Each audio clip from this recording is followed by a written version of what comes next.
ArianeCorp motivated to work with him. There would be less bureaucracy to deal with.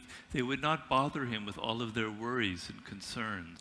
Interest in longer flights was now gaining momentum, and somebody now offered a reward of $25,000 for the first person who could cross the Atlantic in a plane. The problem for Lindbergh was that there were many other competitors who were prepared to make the crossing and who already had their planes.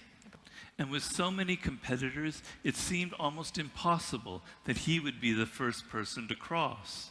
But Lindbergh told himself, sometimes you just have to be insane enough to not even think about such things and keep on going. By April of 1927, his rivals were preparing to cross the Atlantic. But in their test flights, they kept crashing, and pilots were dying left, right, and center. As Lindbergh had predicted, their planes were simply too heavy to take off and climb. Then on May 9th, two experienced French pilots took off from Paris to cross the Atlantic, and it looked like the race was over. But the next day, their plane disappeared somewhere over Newfoundland, and they were never found. His other rivals were now waiting for a break in the weather. The race to cross the Atlantic was now the biggest news story of the year, but nobody took Lindbergh seriously. He was too young.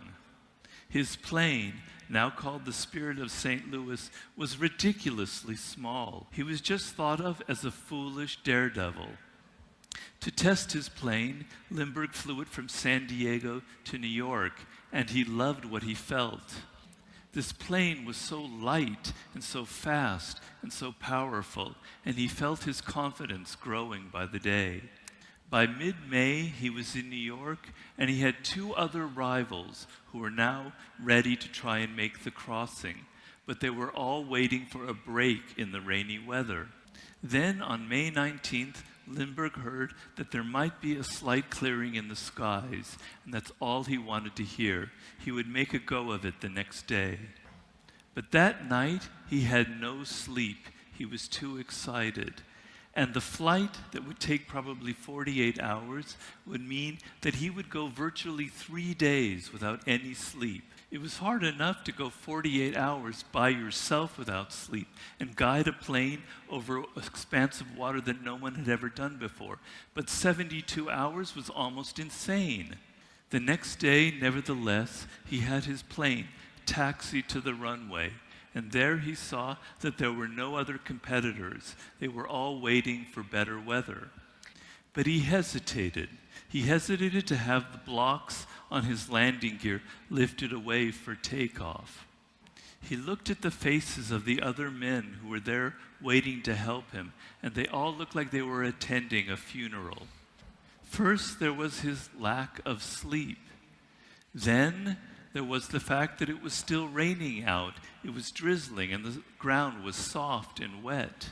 Then there was the over 5,000 pounds of fuel on his plane and those very small landing wheels that you can see in that photograph. The chances were great that the plane might take off, but it would probably fall and crash, and he would die, and this would be the end of him right there. He felt all kinds of fear and doubts rising in him, and then he suddenly said, "Stop. My whole life I have never been afraid, and now is not the time to get into indecision." So he gave the nod for the blocks to be moved off the landing gear. So the first few seconds were extremely bumpy and nerve-wracking. The plane kept hitting the ground and then bouncing up. But then finally it managed to take off, and there he was in the air. And a few hours later, he was crossing the Atlantic, and it was like that magic carpet ride that he envisioned. But then there was the lack of sleep that was haunting him. He felt like death was sitting there in his cockpit, talking to him, trying to befriend him. But this thought of imminent death and disaster helped keep him alert and awake. There were all of these unexpected storms that he thought threw him off course.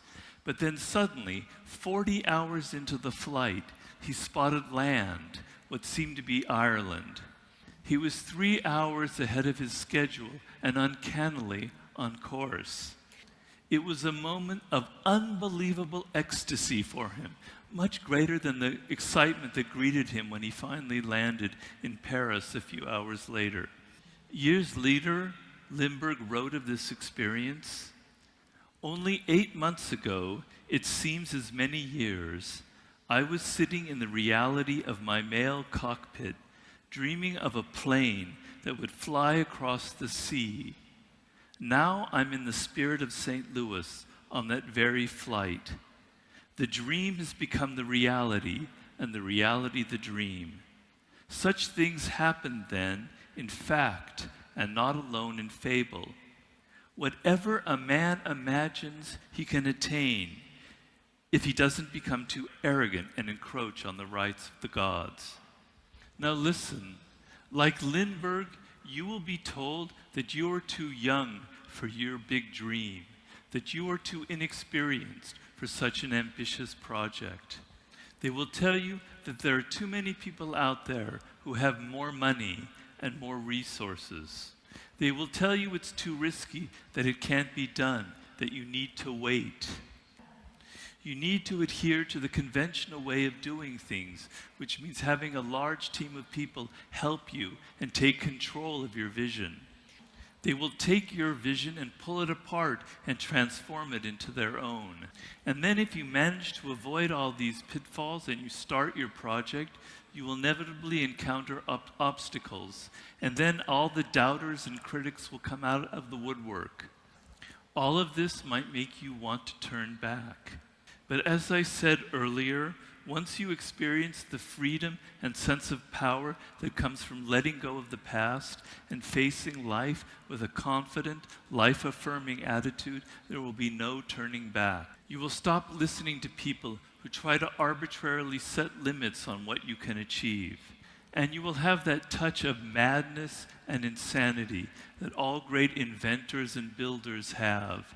Just enough madness to try something that no one else has tried before, and just enough insanity to pull it off.